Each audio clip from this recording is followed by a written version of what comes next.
오늘 우리가 본문을 통해서 이 가이사가 이 이스라엘 이 대제사장들과 많은 사람들 앞에 고백한 말이 있습니다. 그게 바로 보라, 너희의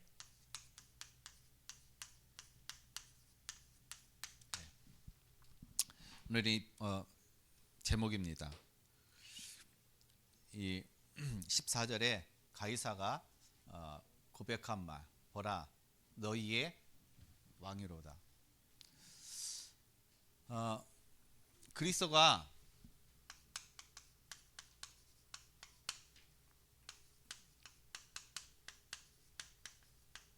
정말 여러분의 왕이 되십니까?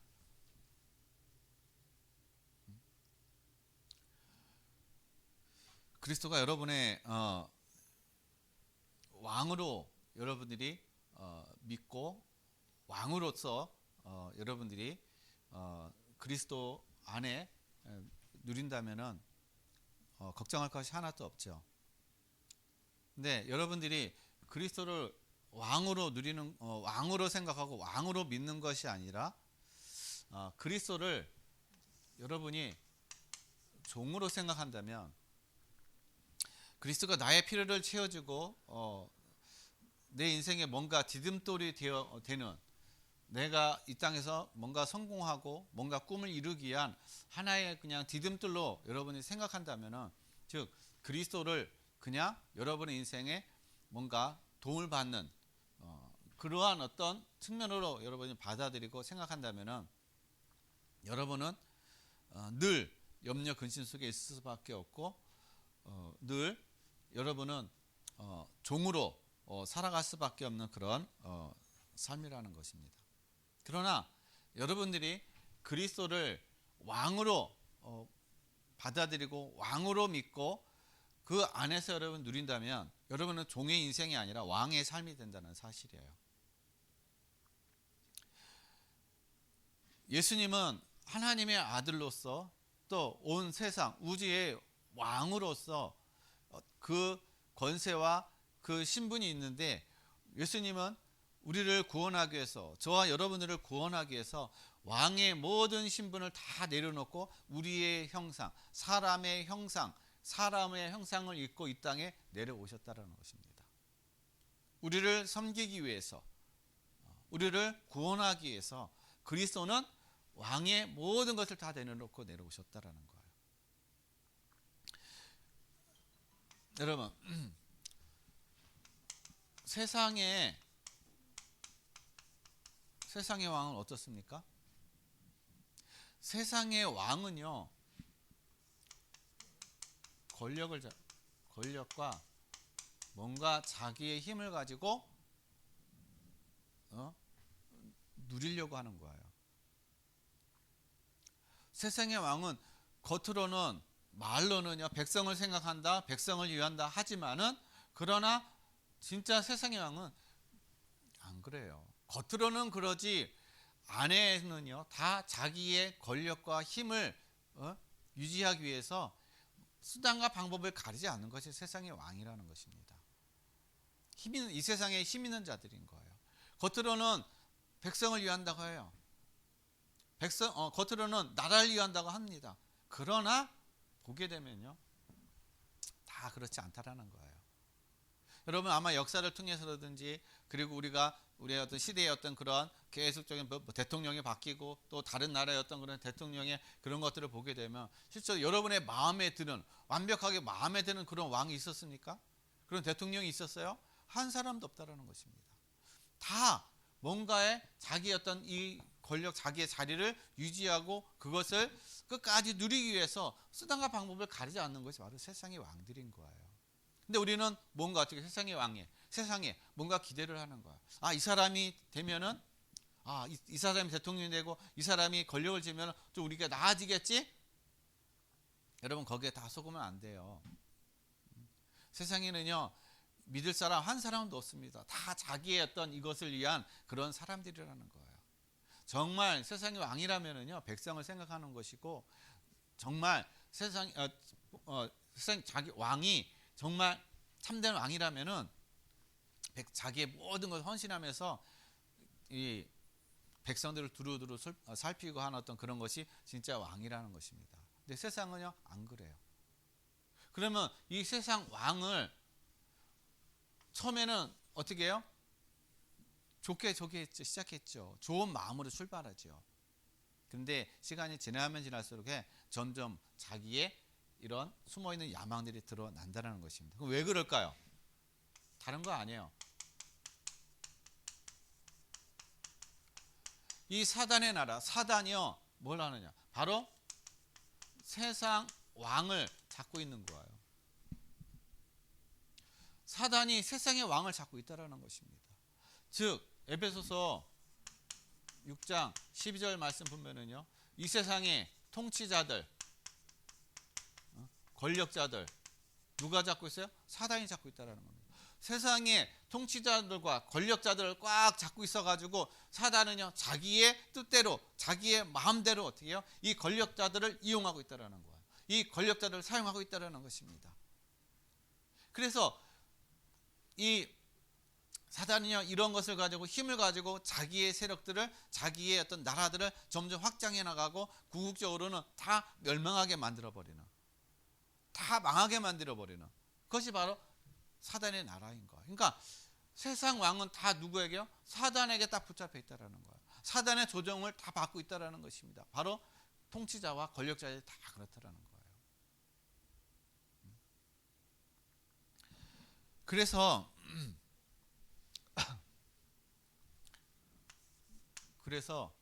그리스도께서 어떻게 해요? 이 땅에 그래서 왕으로 오신 거예요. 우리의 참된 왕으로, 저와 여러분의 참된 왕으로 오셨다라는 것입니다. 그리스도께서 이 땅에 참 왕으로 오셨는데 어떻게 해요? 낮은 자리로 오신 거예요. 그리고 십자가에서 어떻게 해요? 죽으셨다라는 것입니다. 왜 십자가에서 죽으셨어요? 왜 예수님이 낮은 자리로 오시고 왜 예수님이 십자가에 죽으셨습니까? 저와 여러분을 구원하기 위해서. 궁극적인 것은 우리를 구원하기 위해서 어떻게 해요? 예수님이 친히 조물주이면서 신이면서 어떻게 해요? 우리의 피조물인 사람의 형상을 입고 낮은 몸으로 이 땅에 오셨다라는 사실인 것입니다. 그래서 예수님이 이 땅에 오심으로 말미암아 예수님은 어떻게 해요? 사도행전 10장 38절에 어떻게 해요?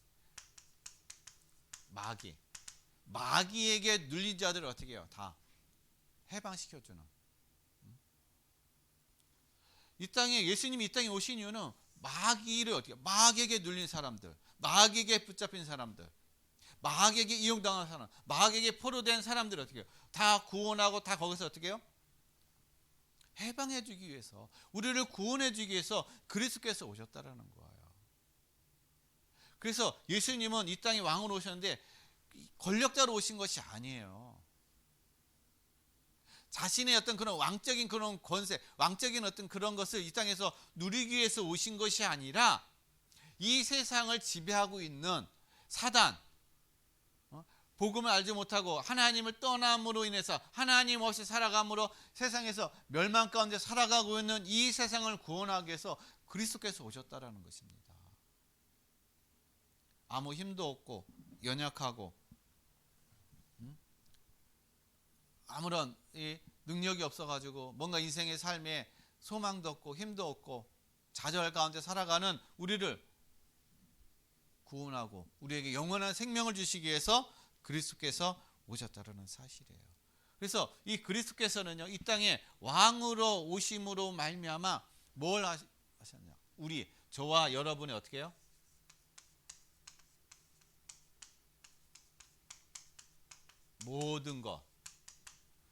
모든 것을 다 아신다는 거예요. 저와 여러분의 모든 것을 다 아시고 그 여러분의 모든 생각과 삶과 여러분의 인생의 모든 것들을 다 아시고 다 살피시고 다 어떻게 해요? 그것을 품으시는 분이 누구냐? 바로 예수 그리스도라는 거예요.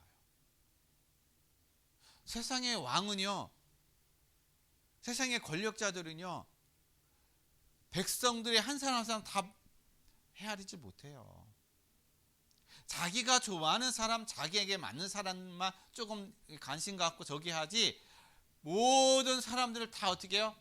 형편을 알고 상황들을 알고 어려움들을 알고 그것을 다 일일이 다 그것을 해결해 주고 할 수 있는 그런 왕을 한 사람도 없다라는 거예요. 그런 능력도 안 되고요. 그러나 우리의 진정한 왕 대신 그리스도는요, 저와 여러분의 모든 형편을 다 아신다라는 거예요. 모든 상황을 다 아신다라는 거예요. 이게 바로 예수 그리스도라는 것입니다. 그런데요, 예수 그리스도께서 오셨을 때 오늘 본문 말씀 보니까 어때요?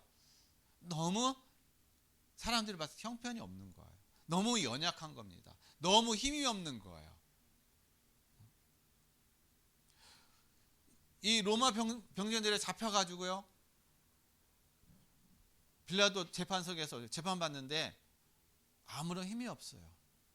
이스라엘 백성들이요, 같은 민족인데도 불구하고 이스라엘 백성들은 이 예수님을 어떻게 해요? 죽이라고 얘기합니다. 예수님이 3년 동안 공생하면서 얼마나 많이 이스라엘 백성들에게 은혜를 베푸시고 이스라엘 백성들에게 귀신 들린 자, 또 없는 자는 또 치유해 주시기도 하고 죽은 자도 살리시기도 하고 많은 기적과 이적을 행하셨습니까? 하나님의 나라 복음을 선포하시고 그들에게 희망이 없는 그들에게 소망을 주고 생명을 주는 그런 하나님의 놀라운 그런 역사를 이루어 가셨다라는 거예요. 그런데 보세요, 그들이 나중에 뭘 합니까? 예수님을 잡아다가 십자가에 못 박으라고 하는 거예요. 빌라도가 이는 너희의 왕이다 라고 얘기하는데 이스라엘 백성들이 뭐라고 얘기합니까? 우리의 왕이 아니라는 거예요. 우리의 왕은 이 예수님이 아니라 우리의 왕은 가이사가 우리의 진짜 왕이다 라고 얘기하는 거야. 세상의 왕이 우리의 왕입니다. 자기네 나라를 속국으로 삼고 있는 로마의 그 가이사만이 우리의 왕입니다. 얼마나 어처구니 없어요? 그게 왕이라는 거예요. 그게 자기네들의 왕이라는 겁니다. 하나님을 왕으로서 그들은 어떻게 해요? 인정하지 않는 거예요. 하나님을 믿는데 하나님을 왕으로서 인정하지 않는다라는 겁니다. 왕으로 믿지 않는다라는 거예요. 이러한 사건이 또 어디 있었습니까? 사무엘상 8장. 사무엘상 8장에 사무엘에게 이스라엘 백성이 뭐라고 얘기했냐? 우리에게 왕을 달라 얘기하고 있어요. 다른 이방인들도 보니까는 다 왕이 있는데 우리는 왕이 없다. 우리에게 왕을 달라고 얘기합니다. 이스라엘은 왕이 필요가 없거든요. 진짜 이스라엘 왕이 누구냐? 하나님이에요. 하나님이 이스라엘 왕이라는 것입니다. 그래서 이스라엘은 신정국가예요. 하나님이 통치하고 하나님이 다스리는 그런 국가, 그런 나라가 바로 이스라엘이라는 겁니다. 그런데 이스라엘 백성은 하나님을 왕으로 인정 안 하는 거예요. 왕으로 바라지지 않는 겁니다. 우리의 육신의 왕을 원하는 거예요. 우리 눈에 보이는, 우리를 실질적으로 통치하는 것을 통치하는 우리와 같은 그런 육신의 왕을 원하고 있다는 겁니다. 그러니까 사무엘이 어떻게 해요? 너무 애통한 거예요. 저들이 나를 버리는구나. 그럴 때 하나님께서 말씀하시기를 뭐라고 말씀하세요? 이스라엘 백성들이 사무엘 너를 버리는 것이 아니라 나를 어떻게 버렸다라고 얘기하고 있다는 것입니다. 나를 왕으로 인정하지 않는다라는 거예요. 그래서 저들은 나를 버렸다. 너를 버린 것이 아니라 나를 버렸다고 얘기하고 있다는 것입니다. 여러분이 그리스도를 왕으로 인정하지 않고 왕으로 모시지 않고 왕으로 여러분이 섬기지 않으면, 왕으로 여러분이 살아가지 않으면 여러분은 하나님을 버린 거나 마찬가지라는 거예요. 여러분이 하나님을 왕으로서 여러분이 모시지 않고 왕으로서 여러분이 하나님을 왕으로서의 어떤 그런 삶을 누리지 못하니까요, 당연히 누구에게 계속 이용당하는 거야? 마귀에게 이용당하는 겁니다. 세상 왕에게 자꾸 휘둘리는 거예요. 왜냐? 하나님이 왕이 아니면은요, 세상이 여러분의 왕이 되는 거예요. 사단이 여러분의 왕이 되는 겁니다. 이게 안 보여서 그러는 거지, 영적인 사실들은요, 바로 사단이 여러분의 왕이 돼가지고 여러분을 조종하고 여러분을 속이고 여러분을 멸망의 자리로 계속 끌고 가고 있다는 사실인 거예요. 우리가 이걸 알아야 된다는 겁니다. 입으로는 하나님 하나님 우리의 왕입니다. 그리스도가 우리의 왕입니다. 얘기하는데 우리의 삶에서는 그리스도가 왕으로서 우리가 살아가지 못하고 있다는 거예요. 그의 통치를 받지 않고 그의 말씀과 아무 상관없고 그냥 내 뜻대로 내 방법대로 세상의 어떤 추구하는 대로 그렇게 살아가고 있는 우리의 모습, 나의 그런 삶들, 그게 다 뭡니까? 내가 세상의 권력 앞에 사단의 그 나라에 내가 계속 어떻게 속고 있고 거기에 계속 이끌려 살아가고 있다는 사실인 거예요.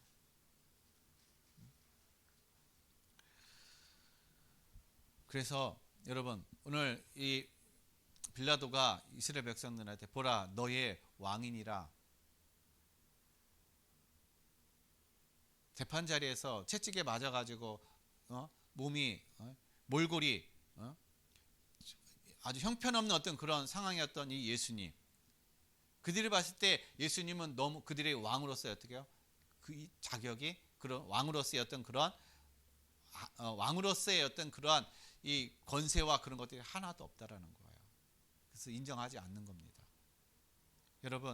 여러분 앞에 그리스도가 어떤 모습으로 여러분에게 받아들이고 있습니까? 너무나도 형편없고 보잘것없고 아무런 능력 없는 그런 그리스도로 여러분이 인정되어지고 여러분이 받아들여지고 여러분이 그렇게 생각합니까? 그러면 여러분이 그렇게 생각하고 그렇게 받아들여지고 그렇게 여러분이 인정한다면요, 그리스도는 여러분의 삶에 아무런 무의미한 아무런 능력이 없는 그런 그리스도로 여러분 남을 것이에요. 그러나 정말 여러분이 그리스도가 여러분의 인생의 삶에 아무리 힘이 없는 것 같고 아무런 나의 인생의 삶에 아무리 도움이 없는 것 같고 나의 어떤 삶에 정말 그리스도가 아무런 능력이 없는 것 같이 보인다 할지라도 정말 여러분이 그리스도를 여러분의 인생의 왕으로서 여러분이 인정하고 믿고 그 안에서 여러분이 누리게 된다면, 그 안에서 여러분이 힘을 얻게 된다면요, 진정한 왕의 삶을 살아가는 것이고 왕적인 권세를 누리며 살아가는 것이고 정말 왕의 어떤 그런 힘을 가지고 여러분이 이 세상을 살아가고 통치하면서 살아가는 그런 삶이 될 줄로 믿습니다. 그래서 여러분 이 그리스도께서 오신 것은요, 이렇게 연약한 모습으로 오신 것은 사실상 우리 때문에 그런 거예요. 우리의 연약함 때문에 그렇다는 것이에요. 우리 그 연약함을 다 채울하시고 우리의 연약함을 다 회복해 주시기 위해서 그리스도께서 왕이시면서도 불구하고 그렇게 육신의 몸을 입고 이 땅에 연약한 모습으로 오셨다라는 거예요. 그래서 오늘 여러분 이 왕으로 오신 그리스도, 왜 예수님께서 왕으로 오셔가지고 십자가에 죽으셨는가? 왜 고난을 받으셨는가? 왜 많은 사람들에게 조롱을 받으셨는가? 자기 민족 사람들한테 조롱받고 인정받지 못하고 죽임을 당하는 그런 어떤 일이 일어나는가? 여러분 그리스도께서는요 왕으로 오셨는데 그런 고난을 받으신 이유는 바로 우리의 어떻게요? 저와 여러분의 연약함을 담당하시기 위해서 오셨다라는 거예요. 이 연약함을 담당하신 어떻게요? 왕이라는 것입니다. 여러분 왕이 어떻게 백성의 그 연약함을 스스로가 담당합니까? 그러나 하나도 없어요. 그러나 하나님은 우리의 연약함을 어떻게 해요? 다 담당하셨다라는 거예요. 즉 우리의 백성들의 모든 어려움을, 모든 짐을 어떻게 해요? 다 지셨다라는 거예요. 왕이 백성의 짐을 다 집니까? 안 지려고 그러죠. 지려고 안 한단 말이에요. 그러나 하나님은 어떻게 해요? 우리의 연약함, 저와 여러분의 연약함을 어떻게 해요? 다 지셨다라는 거예요. 그래서 이사야서 53장 5절에 어떻게 해요? 예수님께서 이 땅에 오신 이유가, 예수님이 우리의 연약함을 다 채울하시고 연약함을 다 아셨는데 어떻게 해요? 예수님께서 이 땅에 오셔가지고 잡히셔가지고 그가 찔림을 받으셨어요. 오늘 본문에서도 보게 되면은 2절에 군인들이 어떻게 합니까? 가시나무로 관을 엮어서 그 머리에 씌우고, 여러분 가시로 머리에 씌우면 어떻게 해요? 머리가 가시에 찔린단 말이에요. 그리고 십자가에서 예수님께서 어떻게 해요? 십자가에 있을 때 군인들이 창을 가지고 예수님의 옆구리를 찔렀단 말이에요. 그래서 물과 피가 다 쏟으시는 어떤 그러한 고난을 당하셨다는 것입니다. 그럼 예수님은 왜 찔리셨는가? 여러분, 예수님이 찔리신 이유는 바로 우리의 허물 때문인 거예요. 허물. 그가 찔림은 우리의 허물 때문이라. 저와 여러분의 허물, 여러분, 저와 여러분의 허물이 뭡니까? 허물이라는 건 우리의 잘못을 얘기하는 거예요. 우리의 잘못. 근데 우리의 잘못은 우리가 어떻게 해요? 때로는 우리가 모르고 지은 그런 잘못들이 많다라는 거예요. 나도 모르게 짓는 잘못들. 어떤 건 알고 짓는 잘못도 있지만은 모르고 짓는 잘못. 그냥 넘어가는 잘못들. 모르고 넘어가는 그런 잘못들이 많이 있다라는 거예요. 그래서 내가 잘못했나? 나중에서 어떤 그런 사실들을 아는 그런 부분들이 있다라는 거야. 그러니까 우리는 수없이 어떻게 해요? 많은 허물들을 가지고 있는 거야. 그래서 내가 잘못한 것들을 나도 모르게 넘어가다 보니까 그것 때문에 어떻게 해요? 옆에 있는 사람이 상처받는 거예요. 그것 때문에 옆에 있는 내 주변에 있는 사람들이 어떻게 어려움 당하기도 한다라는 거예요. 근데 나는 그건 모른단 말이에요. 그래서 예수님이 어떻게 해요? 찔리면 바로 우리의 그 허물을 다 어떻게 해요? 용서하시고 허물을 다 덮어주시기 위해서 예수님이 대신 찔리셨다라는 겁니다. 저 여러분이 찔려야 되는데 예수님이 대신 찔리신 거예요. 그리고 예수님이 상함은 우리의 뭐 때문에요? 죄악 때문이라. 우리의 죄 때문에 예수님이 상하셨다라는 거예요. 저와 여러분이 죄 문제 때문에 우리는 어떻게 해요? 죄 때문에 계속 나도 모르는 허물을 계속 짓는 것이고, 죄 때문에 우리 인생에 나의 삶에 재앙과 저주가 끊임없이 찾아오는 것이고, 이 죄가 해결이 안 되다 보니까 어떻게 해요? 계속 죄의 노예가 되고, 죄가 짓는 것이 당연하게 되는 것이고, 그래서 이 죄 때문에 우리는 어떻게 해요? 영원한 멸망, 영원한 지옥에 갈 수밖에 없는 그런 영원한 심판을 받을 수밖에 없는 그러한 우리의 삶이었다라는 것입니다. 그러나 그리스도께서 이 땅에 오셔가지고 우리를 대신해서 어떻게 해요? 상함을 받았다라는 거예요. 우리의 죄를 담당하기 위해서 예수님이 상함을 받았다는 것, 죽임을 당하셨다라는 것입니다. 그러므로 예수님이 죽으심으로 말미암아 우리가 어떻게 해요? 죄에서 해방되는, 자유롭게 되는 그런 은혜와 축복을 누리셨다는 것이에요. 그 다음에 세 번째, 예수님께서 어떻게 해요? 징계를 받으셨다는 거예요. 여러분, 예수님이 징계를 받았다는 건 죄가 있기 때문에 죄로 말미암아 이제 십자가에서 죽는 걸 얘기하는 거예요. 그 이 징계를 받음으로 말미암아 우리에게 찾아온 것이 뭐냐면 우리의 평화를 위해서, 우리의 평화를 위해서 예수님이 대신 징계를 받은 거예요. 죄가 없으면서도 불구하고, 죄가 없는데도 불구하고 예수님이 대신 징계를 받음으로 우리에게 평화를 주셨다라는 거예요. 누구하고 평화를? 하나님과 평화를 누리게 된 거예요. 이웃과 평화를 누리게 된 것입니다. 누구로 말미암아? 예수 그리스도로 말미암아. 예수님이 대신 징계를 받으심으로 말미암아 우리에게 평화를 주셨다라는 겁니다. 왕인데 어떻게 해요? 왕인데 찔림을 받았어요. 왕으로서 상함을 받았어요. 왕으로서 징계를 받았어요. 이게 다 누구 때문에요? 저와 여러분 때문에. 저와 여러분을 위해서 예수 그리스도께서 이러한 연약함을 다 담당하셨다는 것입니다. 그리고 그가 채찍에 맞으셨다는 거예요. 그 왜 채찍에 맞으셨나? 바로 우리에게 어떻게 해요? 나음을 얻기 위해서. 예수님이 채찍에 맞음으로 우리가 나음을 얻었다라는 거예요.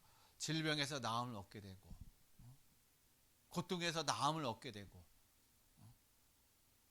그래서 예수님이 십자가에 지기 전에 로마 병사들에 의해서 많은 채찍을 받으셨잖아요. 그 십자가를 지고 가는 그 과정 속에서도 예수님은 계속 어떻게 해요? 이 채찍을 맞으셨다는 거예요. 이게 왜 예수님을 채찍을 맞으셨냐? 바로 우리를 어떻게 해요? 낫게 해주시기 위해서. 그래서 예수님이 대신 채찍에 맞아 주신 겁니다. 그래서 예수님이 우리의 연약함, 이 연약함을 담당하기 위해서 이 땅에 오셔가지고 우리의 모든 것들을 어떻게 해요? 다 십자가에서 다 담당해 주신 거예요. 모든 걸 다 해결해 주셨다는 것입니다. 모든 걸 다 끝내셨다는 것입니다. 그러면은 왜 예수님께서 이러한 연약함, 이러한 것들을 우리의 연약함을 다 담당하셨습니까? 이유가 있어요. 왜 그러느냐? 우리를 어떻게 해요? 하나님 앞으로 인도하기 위해서. 저와 여러분을 하나님 앞으로 어떻게 해요? 인도하고자, 하나님 앞으로 세우고자, 하나님이, 예수님이 바로 이 십자가에서 죽으셨다라는 거예요. 그래서 골로새서 1장 22절 어떻게 해요? 하나님이 하나님 앞에 우리를 세우고자 그리스도께서 대신 고난을 받으셨다. 대신 십자가를 지셨다라는 것입니다. 그래서 예수님은 왕인데 우리의 연약함을 담당하시는 왕이라는 거예요. 저와 여러분의 연약함, 부족함, 우리의 모든 재앙 문제, 인생의 모든 문제를 다 담당하신 그런 왕이시라는 것입니다. 그래서 우리의 연약한 모든 것을 다 담당하심으로 그걸로 끝나는 것이 아니라 이제는 그 예수님이요, 그 왕이 그리스도께서, 왕 대신 그리스도께서 우리에게 뭘 주셨어요? 권세를 회복해 주시는 왕이 되셨다는 것이에요. 그리스도로 말미암아 이제 저와 여러분에게 권세가 회복이 됐다는 거예요. 이 권세가 잃어버린 거예요. 언제요? 사단에게 빼앗긴 거예요. 창세기 3장 아담과 하와가 죄를 범함으로 하나님을 떠남으로 말미암아 하나님께서 주신, 아담과 하와에게 주신 그 모든 권세, 창세기 1장 28절의 모든 권세를 다 빼앗겨 버리고 마는 거예요. 다 잃어버렸어요. 그런데 그리스도께서 어떻게 해요? 오셔가지고 우리의 모든 문제를 해결해 주심으로 잃어버렸던 권세를 다시 회복해 주셨다라는 것입니다. 그래서 베드로전서 2장 9절에 어떻게 해요? 우리를 왕 같은 제사장이다 라고 되어 있어요. 왕 같은 제사장. 그래서 우리를 다시 어떻게, 그리스도께서 뭘 회복해 주셨어요? 요한복음 1장 12절 자녀로 회복해 주셨다는 것입니다. 하나님의 자녀로 회복해 주셨어요. 이제 저와 여러분이 이제 그리스도 안에서 하나님의 자녀인 거예요. 이 자녀의 권세를 회복해 주셨다는 것입니다. 그리고 베드로전서 2장 9절에 왕의 신분이 된 거예요. 왕 같은 제사장, 왕의 신분으로서 이제 어떻게 해요? 그리스도와 함께 왕의 신분으로서 이 권세를 가진, 권세를 누리는 그러한 은혜를 주셨다는 사실이에요. 그리고 히브리서 1장 14절 여러분, 하늘의 권세를, 하늘의 능력을 어떻게 해요? 부릴 수 있는 그러한 권세도 주셨어요. 뭡니까? 히브리서 1장 14절은 천사들은 어떻게 해요? 하나님의 자녀를 돕기 위한, 부리기 위해서 하나님께서 어떻게 해요? 만드셨다라고 얘기하고 있는 거예요. 우리가, 저와 여러분이 이제 천사를 어떻게 부릴 수 있는 그 권세, 하나님의 나라가 임하고 하늘의 권세가 임한다는 얘기는요, 선사들이 오르락내리락 하는 걸 얘기하는 거예요. 선사들이 권세를 사용하고 어떻게 해요? 그것이 하나님의, 우리가 그리스도의 이름으로, 그리스도의 이름을 가지고 나갈 때 하나님께서 어떻게 해요? 천사를 동원하셔서 하늘의 군대와 하늘의 권세와 그 능력이 이 땅에 임하도록 하나님이 그러한 권세, 그런 능력을 저와 여러분에게 주셨다라는 거예요. 전에는 우리가 찌그러져 있었죠. 왜냐? 사단에게 노예가 되고 사단에게 눌려 있으니까, 흑암에 눌려 있으니까 찌그러져 있는 인생이에요. 아무런 힘도 없는 인생이라는 것입니다. 그러나 이제는 어떻게 해요? 하늘 군대를 동원할 수 있는 천사를 동원하셔 그 권세, 그 능력, 그 자격을 주셨다는 것입니다. 왕의 신분을 주셨다는 거예요. 하나님의 자녀의 신분을 주셨다는 것입니다. 그리고 마태복음 16장 19절에 어떻게 해요? 천국 비밀의 어떻게 해요? 열쇠를 주셨다는 거예요. 천국 문을 열고 닫을 수 있는 하늘 문이 열리고 닫히는 그 비밀의 열쇠를 저와 여러분에게 주신 거예요. 아무에게 주신 것이 아닌 것입니다. 아무나 하늘 문을 열고 닫을 수 있는 것이 아니라는 거예요. 이 열쇠를 가지고 있는 사람, 이 열쇠를 아는 사람, 그리고 이 열쇠를 누리는 사람만이 어떻게 해요?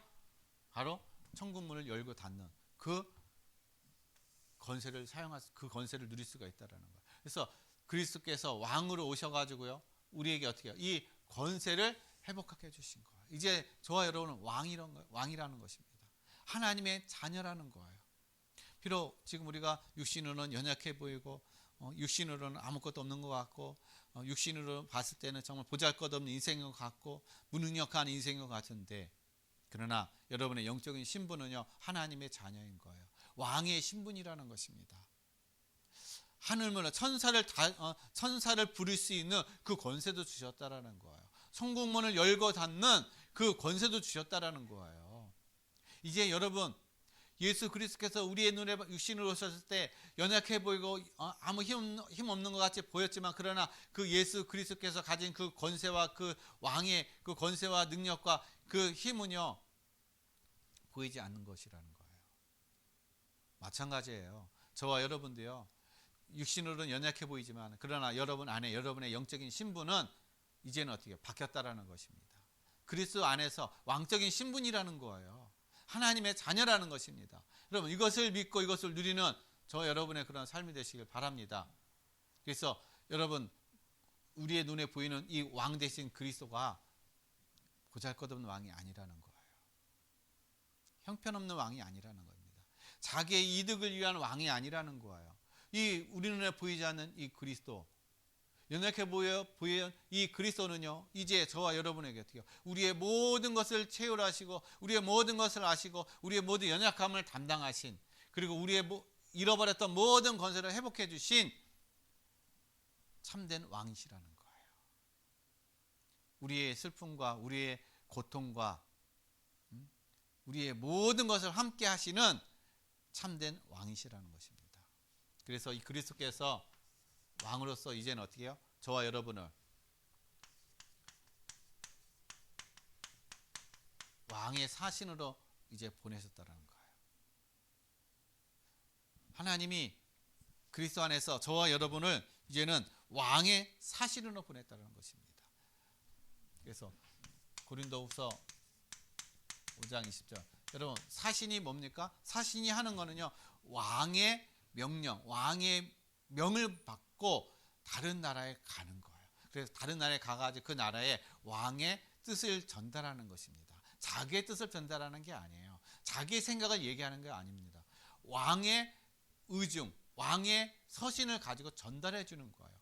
그것이 바로 사신인 것입니다. 그래서 때로는 이 사신이요, 잘못하다 죽을 수도 있어요. 그 나라 가서 생명이 걸려있는 어떤 그런 부분이라는 거예요. 그러나 그것까지도 감수하고 갈 수 있었던 것은 왕의 명령이기 때문에.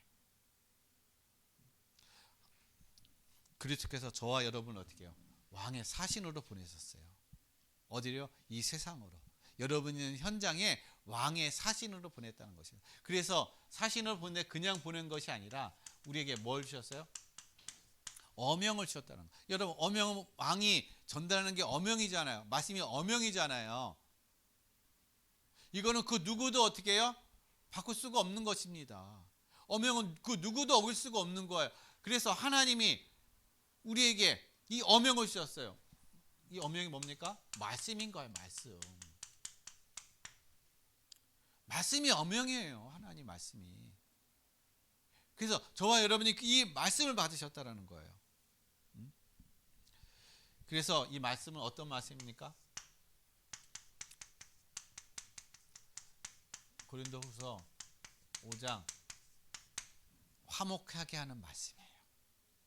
화목하게 하는 말씀. 하나님이 이 땅에 우리를 사신으로 보낸 것은 하나님의 말씀을 가지고 화목하게 하라는 것입니다. 누구하고 화목하게? 하나님과 화목하게 하라는 거. 너희가 하나님과 화목할 때 그때부터 모든 것이 다 회복되기 시작한다는 거예요. 세상이 이렇게 어려운 거, 세상이 어두운 거 하나님과 화목하지 못해서 그런 거예요. 그래서 하나님 우리를 사신으로 보낸 거, 하나님과 화목하게 하는 어떻게 해요? 말씀을 주셨기 때문에. 그래서 저와 여러분이 이제 화목하게 하는 그런 사신이라는 것입니다. 그래서 사도행전 16장 31절 뭡니까? 주 예수를 믿으라. 그리하면 너와 내 집이 구원을 얻으리라. 모든 가정에 모든 사람이 그리스도가 필요하다는 것입니다. 그래야 화목이 이루어진다는 거예요. 이 말씀을 저와 여러분에게 주신 거예요. 당신은 그리스도를 만나야 됩니다. 그리스도를 믿게 되면 구원을 받습니다. 이 가정이 구원을 받습니다. 당신은 구원을 받습니다. 진정한 하나님과 화목하게 되고 또 이웃과 화목하게 되고 모든 삶에 이제 모든 삶이 이제 어떻게 해요? 새롭게 되어진 그런 은혜를 누립니다. 그래서 이제 하나님의 말씀이 들어가게 되면 우리가 구원을 받게 되면 고린도후서 5장 17절 당신은 이제 어떻게 해요? 새로운 피조물이라는 거예요. 새롭게 됐다. 그리스도 안에서 이제 새로운 피조물이 됐다라는 것입니다. 이제 새롭게 됐다라는 것입니다. 새로운 인생이 된 거예요. 그전에는 암흑의 인생이었어요. 앞이 캄캄한 인생이었어요.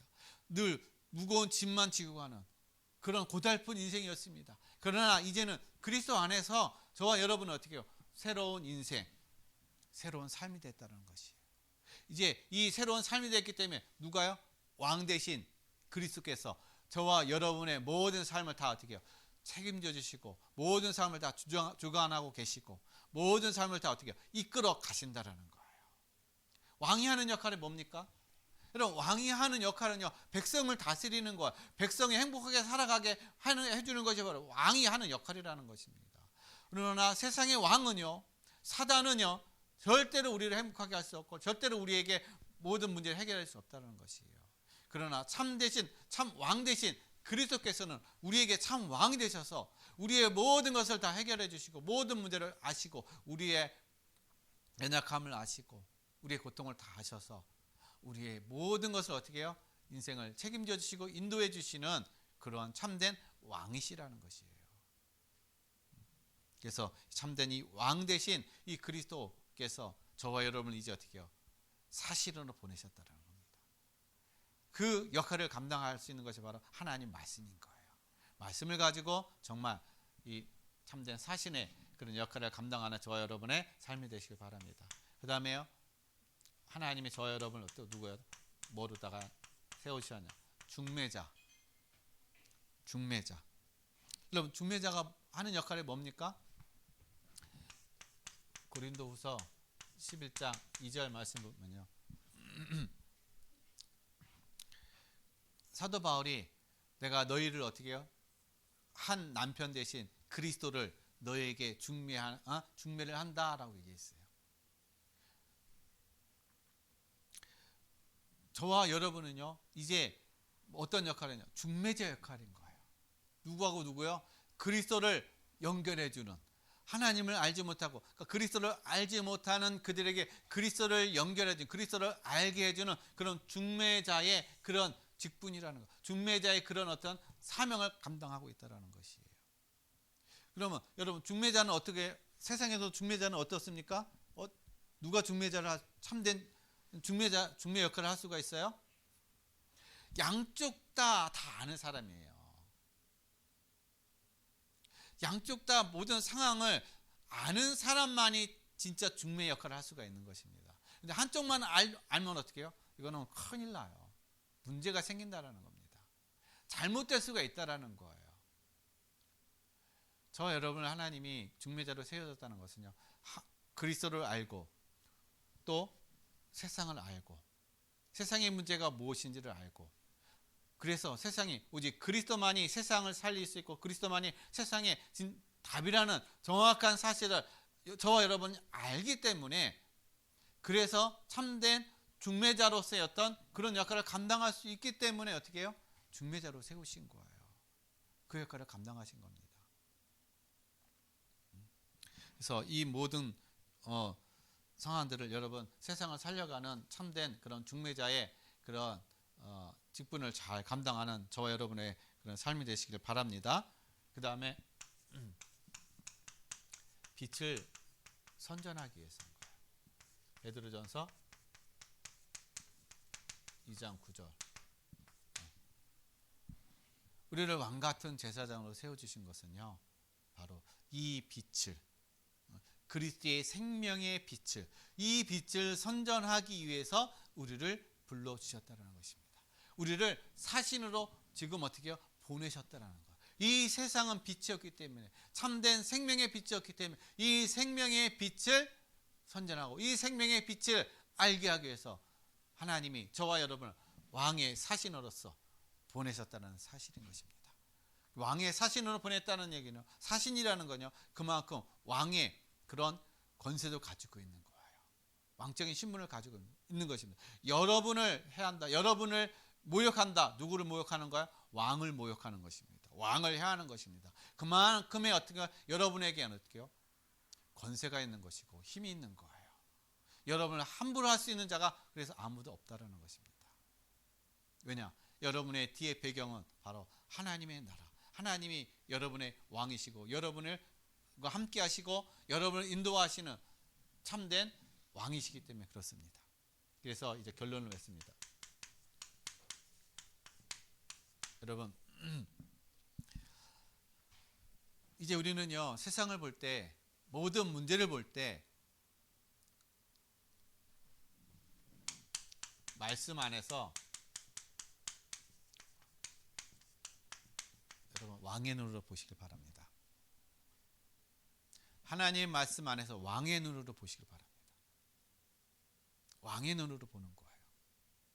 여러분, 왕의 눈은요, 모든 것을 넓게 본다라는 거예요. 그래서 우리가 봐야 될 게 뭐냐? 237 나라. 여러분, 세상, 세계가 지금 많은 어려움이 겪고 있잖아요.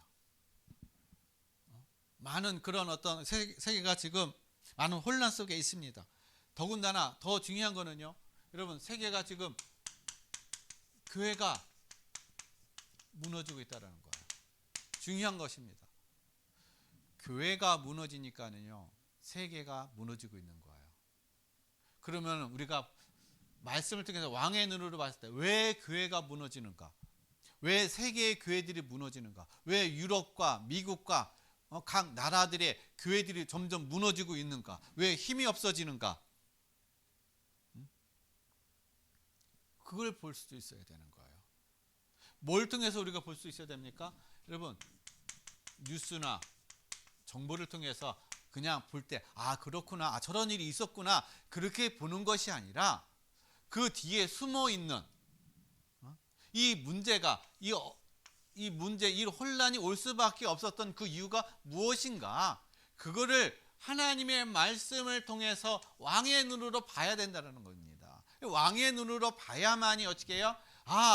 저 나라, 지금 이 모든 세계가 뭐가 없기 때문에, 복음이 없기 때문에, 교회가 무너짐으로 인해서 그 나라가 무너지는구나, 모든 사회가 혼란이 오는구나. 그러면 그 나라가 살 수 있는 건, 세계가 살 수 있는 건 뭘 세우면 돼요? 복음. 복음은 가지고 있는 교회, 복음 가지고 있는 사람들, 그것만이 나라를 살릴 수 있고, 그것만이 어떻게 세계를 살릴 수가 있다라는 사실을 여러분의 이 왕의 눈으로 여러분 보시기를 바랍니다. 그 다음에 두 번째는요, 치유예요.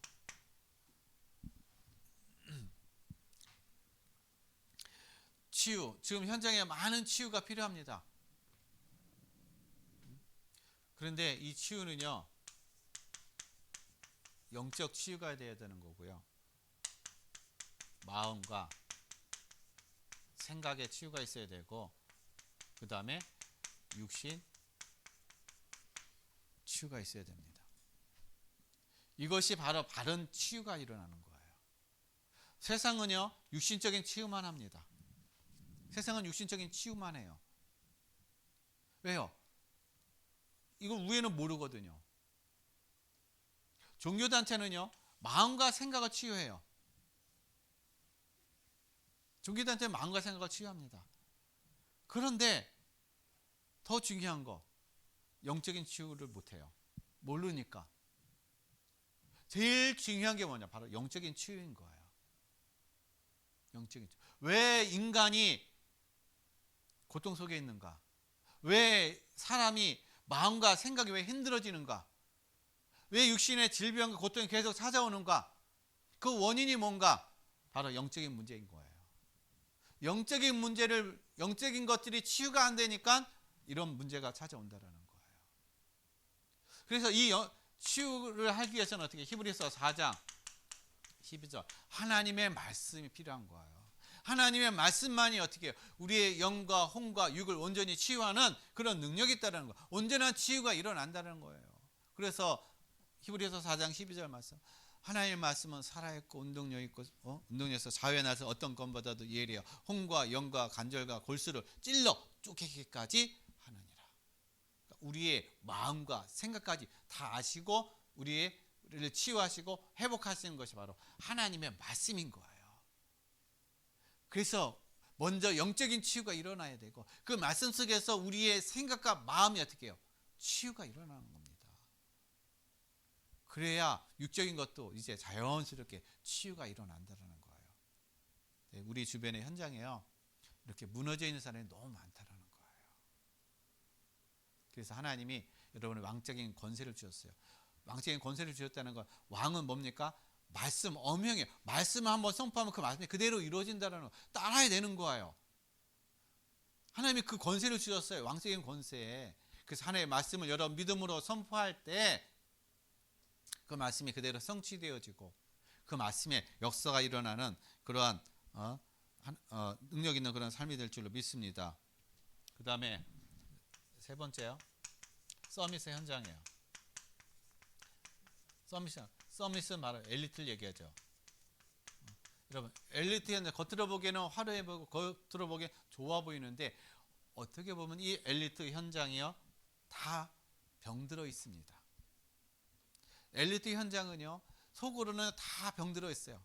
많은 사람이 병들어 있습니다. 그래서 겉으로는 표현은 안 하지만 속으로는 다 힘들어하고 있어요. 이게 바로 엘리트 현장, 바로 서밋의 현장이라는 거예요. 왜냐? 성공을 위해서 그냥 앞만 보고 달려왔기 때문에. 치열한 경쟁 속에서 어떻게 해요? 그 치열한 경쟁에서 거기서 승리하기 위해서 이 여러 이것저것 생각할 것 없이 어때요? 자기의 목표를 향해서 그냥 노력하고 그냥 열심히 달려왔기 때문에 나중에 딱 올라가서 딱 보니까요. 그때서 이제 딱 문제가 와버리는 거예요. 그러니까 그런 사람들이 많이 있다라는 것입니다. 허무함, 공허함,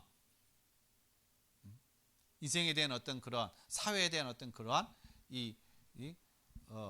부정적인 어떤 그런 생각들. 그래서 이 현장에 뭐가 필요합니까? 이 사람들에게 그래서 복음이 필요한 거예요.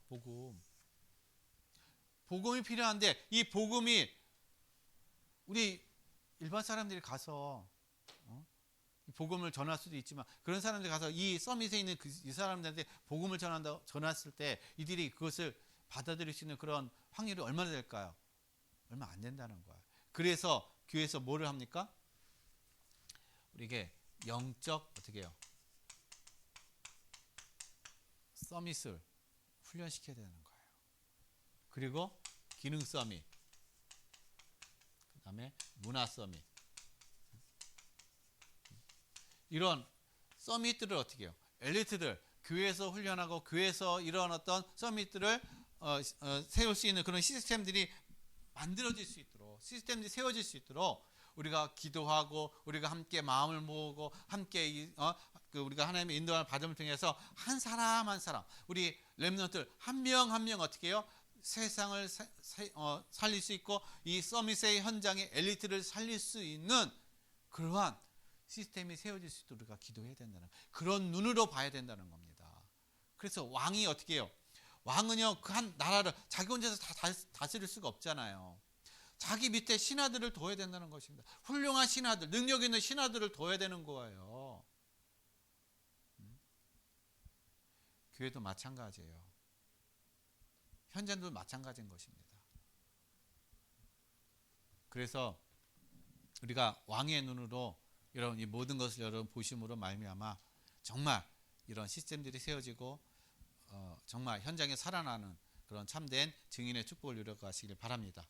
그래서 이 참된 왕 대신 이 그리스도가 저와 여러분의 여러분을 정말 인도하시고 모든 것을 또 주장하시고 우리를 또 제사로 보내주시고 그래서 그 권세를 주시고 이제 그 권세 속에서 우리가 또 담대함을 갖고 나가는 그런 모든 어떤 힘을 우리에게 주셨습니다.